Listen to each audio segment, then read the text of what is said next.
السلام علیکم ورحمۃ اللہ۔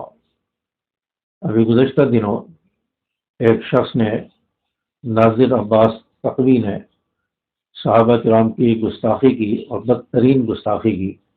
بدر و احد کے صحابہ کی شان میں اس نے بہت ہی غلط اور نازیبا گستاخانہ الفاظ استعمال کیے اور پاکستان کا رنگ بدل دینے کی اس نے دھمکی دی اور اشتعال انگیز تقریر کی اور یہ کہا کہ تم ان لوگوں کی اولاد ہو جو بدر و احد میں بھاگ گئے تھے، بدر و احد میں بھاگنے والوں کی اولاد ہو۔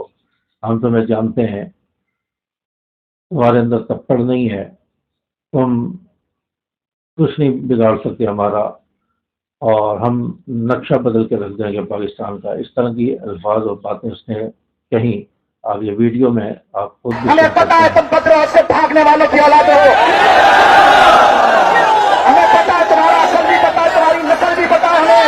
ہم نے جب اپنے لوگوں کو بلایا، آپ نے دیکھا کہ کس طرح پاکستان کا رنگ بدل جائے گا۔ تو گستاخانہ الفاظ صحابہ کے بارے میں کہہ رہا ہے، تو ہم بھی کہتے ہیں کہ تم بھی ان لوگوں کی اولاد ہو جن کو بدر و احد میں صحابہ نے مار مار کے ان کا نقشہ بدل دیا، ان کا حلیہ بگاڑ دیا، صحابہ نے مار مار کے ان کو تہس نہس کر کے رکھ دیا۔ تم بھی انہی لوگوں کی اولاد ہو۔ تو صحابہ کرام رضوان اللہ علیہم اجمعین کے بارے میں گستاخانہ الفاظ استعمال کی ہے، ان کی گستاخی کا اعتراف کیا، اور یہ وہ شخص ہے کالی چرن جس نے مکہ میں بیت اللہ حرم شریف میں جا کر حضرت ابوبکر عمر کی گستاخی کی اور وہاں پر اس کو گرفتار کیا گیا۔ تو یہ وہ شخص ہے، اس کو لگام دی جائے، پٹا ڈالا جائے، اس کو گرفتار کیا جائے، اس کے خلاف FIR کاٹی جائے جس نے صحابہ کی گستاخی کی ہے۔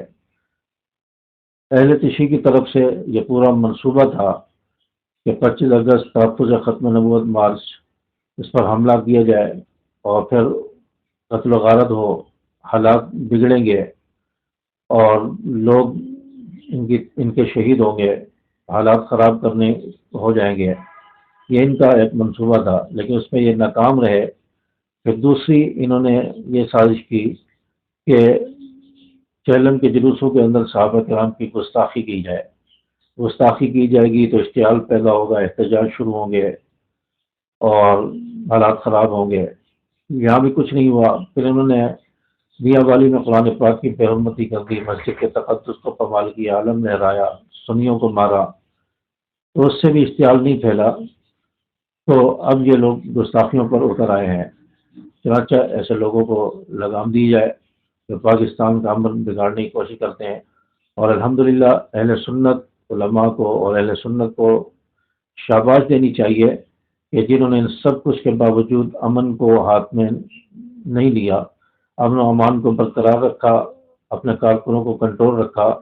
اگر کنٹرول نہ کرتے تو خون خرابہ ہوتا، نقصان ہوتا۔